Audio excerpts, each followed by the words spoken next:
Well, a mass shooting in Philadelphia left at least 3 people dead and 11 wounded. And this is the latest case of gun violence in the United States after recent massacres in Texas, New York, and Oklahoma, where dozens died. And to know more about situations in the city of Philadelphia, Pennsylvania, we are now joined by residents of Philadelphia, Roy Owen, joining us via Zoom application. Roy, a very good morning to you in Philadelphia. Thank you very much for joining us in this conversation. Having me. Joining us is Roy Owen. Roy, can you hear me? Yes, can you hear me? Right. Roy, can you give us an illustration of what the latest on the ground post the shooting incident? Yeah, it seems like there was 3 people killed and 11 injured based off the mass shooting. I know they labeled it a mass shooting, meaning multiple people were targeted. And it's really sad for the families of the loved ones, and then also just for everyone in the city here.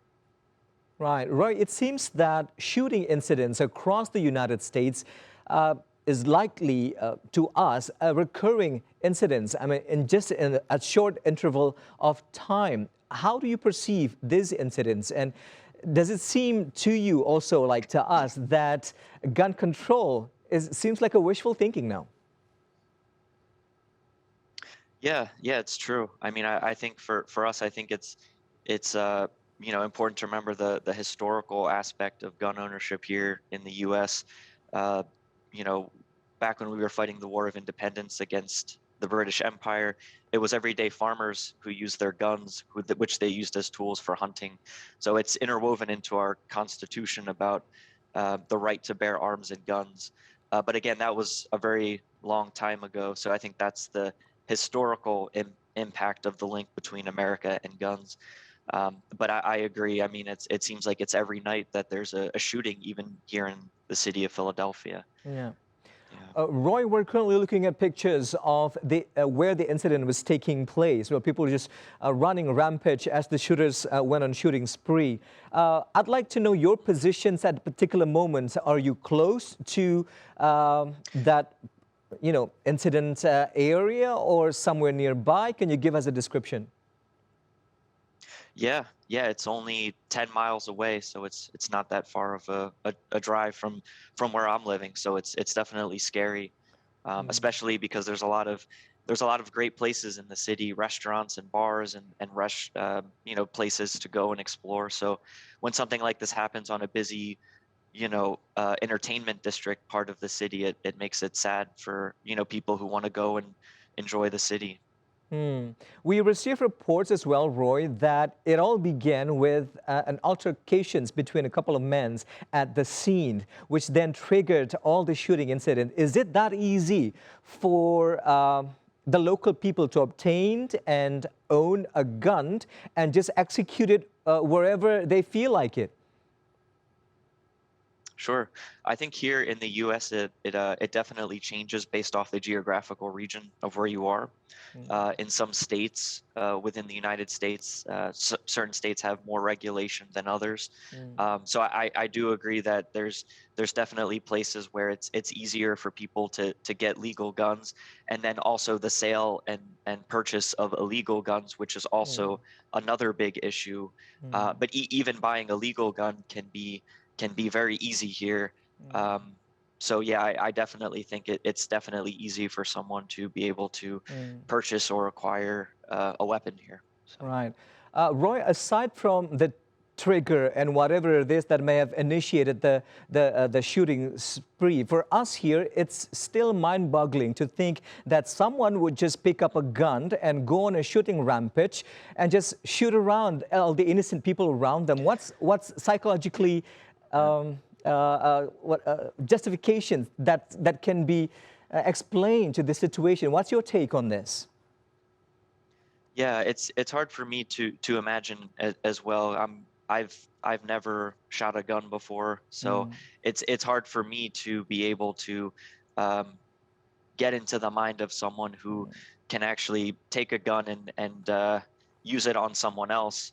I understand that there's a lot of people who like to go hunting in this country, which I think is, you know, an appropriate use of a gun or a weapon. But I agree. It's hard to fathom getting into the mind of what causes someone to be able to pick up a gun so easily and use it against someone like this. It's very hard to imagine. But it seems like it's a regular occurrence here, unfortunately. Yeah. So And prior to the shooting incidents in Philadelphia, Roy, we were also aware of the shooting incidents that took at least 21 lives of children. And this month alone, a couple of shooting incidents have already been reported, causing anxiety and fears, particularly for parents with children going to school. What do you think is the story behind this? Is it the lack of regulations, or is that enough care and concerns towards gun control in the U.S.? sure. Yeah, I think here it's a very hot topic issue here. There's people who feel very passionate on both sides. Um, so I think that kind of plays into the uh, not getting as quick to passing strict gun regulations just because it's a very political issue. And I had touched on earlier about, in my opinion, the historical link between America and guns is that it was almost um, kind of everyday farmers using their guns that they had to fight against, you know, the one of the best militaries in the world, which was the British Empire. So, like I said, the historical aspect of guns in America is kind of linked to that. If those farmers didn't have guns, they wouldn't have been able to fight off the British Empire. So I think that's what makes some people hold on to the patriotic, or they view it as very like traditionally American. So I think that's what plays into sometimes the politicians not wanting to pass laws because it's maybe unpopular in one, you know, like with a certain population. But yeah, I agree. I think it's way too easy for especially small children to obtain guns, especially like in school shootings. It's yeah. That point is quite interesting, Roy, when you mentioned that historically it's linked between the guns and the existing of people trying to defend themselves. But at this point, we start to see guns as no longer a tool for defense. It has, it has gone way far away from what it's supposed to be. What can be done? What can be changed about this? Sure. Yeah, I think you're right. I think changing what a gun is used for, I think that was a good point too. Is like I said, historically, I mean, people had to hunt for their own food. You know, they had to be able to, be able to fight off wild animals with guns. But like to your point, I mean, society has changed to the point where, I mean, hunting is still, I think, an okay thing to do. But I mean, the amount of people that hunt compared to that have guns, I believe is very small. You know, a lot of people here will have guns just for protection. So I think it makes it hard for for people to be able to have a sense of safety when they always have to walk out their house and worry about whether or not it's a safe area. Like I know even here in Philly, there's certain areas that I would love to go to, but due to like the prevalence of stuff like this happening, it makes it, you almost become more hesitant to go certain places now. So it's really unfortunate. But yeah, I do think in terms of what can be done, I think it should be a little harder for people to get guns. And I think that's the one thing that a lot of people do agree on here is that it is very easy for a lot of people to get guns in certain places of the country. So, but also what makes it hard is that we also have very localized rules. So a lot of states have certain rules, and then with even within certain states, certain cities and certain local counties can have their own slightly different rules. So it really makes it hard to make uniform rules for something like that here.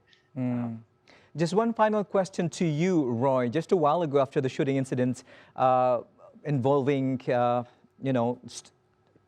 school children, President Joe Biden has reiterated a statement, urging change in the U.S. My question to you is, actually, whose work is it to initiate these changes? Is it alone from the statement from the president? Can it be done that way? Or does it lie within the Congress or the senators in the U.S. to make the change? Yeah. I think, in my opinion, I think it definitely starts from the top, like you said, setting a good tone from the top. Um, so I think it was nice that something, the conversations being had, and yeah, I think it should just keep filtering down. I think it starts at the very top of the government, and then it can go to the Congress, and then at the local state level, and then even within there, after the state level, the local counties, and even the local neighborhoods within even like big cities like Philadelphia. And then honestly, each individual person within each neighborhood, I think, we all have a responsibility to, make sure that we're all using, if someone does have a gun, that they're using it in the responsible way. And then also to make sure that the sale of any kind of illegal gun or illegal weapons are definitely being more seriously investigated. I think that's another piece that a lot of people don't really talk about, that I think more people should talk about too, is Mm. the procurement and sale of those illegal weapons, because that makes it harder to track down and trace. Right. That is all the time that we have for this conversations. Roy Owen, Philadelphia resident, thank you very much for your insights and for being up and early this morning in Philadelphia to talk to us. And also thank you for wearing that Yes. nice piece of Indonesian batik. Oh, of course. Yes, my wife is Indonesian, so of Thank you course. very much. Yes. Okay, terima kasih.